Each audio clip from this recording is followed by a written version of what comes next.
I often get messages or I get asked in class, why do I love using leatherette so much?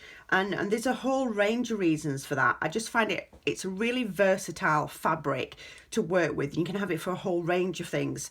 I particularly love making it with for bag bases because they can be completely wipeable, particularly if you're putting them down on surfaces in cafes or on the floor. I like the fact I can wipe the bag, and plus the fact it stops my beautiful tweed from getting dirty.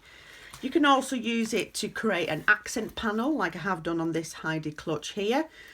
Or you can use it to create keychains and key fobs, which again is great because it's wipeable. You can keep them clean easier, and it gives you sort of access to your keys a lot quicker in your bag. So in front of me, not only have I got the examples of what I use it for, but I've got some examples of leatherette I've used in the past and what needles I use, plus a few top tips about what you can use to stabilise it and keep it going through your machine nicely.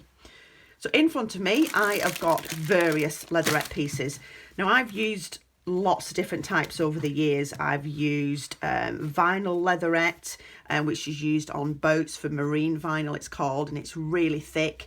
And once you get through layers, it's almost like working with denim. But it has quite a bit of a plasticky feel to it, which is fine for certain kind of aspects.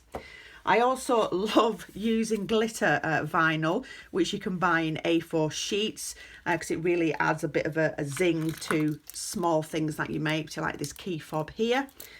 Or I've actually more recently come to use the leatherette from the little craft shed. Now this leatherette I have found to be the most hard wearing and softest of all the leatherettes I've used.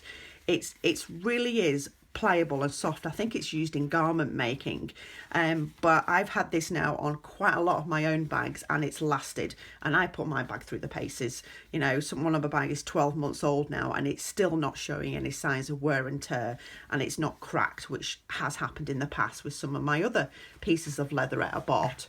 So I would, if you're new to leatherette making, or leatherette sewing should I say, then get yourself some from the little craft shed. They really are reasonably priced, and they're available on the website in various ranges of colours. You don't need much. 1/2 metre will last you quite a while, and you can use it in many different arrays. When it comes to choosing needles when using leatherette, I would highly recommend you move away from your normal universal needle. The reason being for this is designed just for cottons and everyday use, but because with the leatherette there's a texture to it, I would recommend using one of these two. I'd recommend either using a microtex needle or a leather needle. Some people would say don't use a leather needle at all unless you're using leather, but I found both of these needles really gives a nice crisp hole to the leather. My machine copes better. I get less skip stitches, I get less kind of wrapping of the bobbin thread underneath, and my stitches just seem to be more consistent. Again, every machine is different, so if you find these needles aren't working, it might be because you need either a smaller size needle or a larger size needle. So in these packs you will get a range of needle sizes. I tend to stick to about a 90/14. 90% of my work tends to be in that size.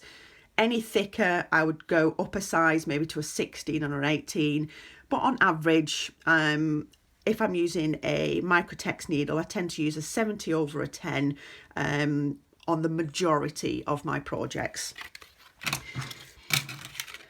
The other secret ingredient to leatherette and keeping it sort of nice and steady going through your sewing machine is woven interfacing. If you do use the leatherette from the little craft shed, you will find it is quite pliable and does have a stretch on the bias, which your machine may or may not like. So I would recommend stabilising the back of it with woven interfacing, and that will help for it to go through the machine.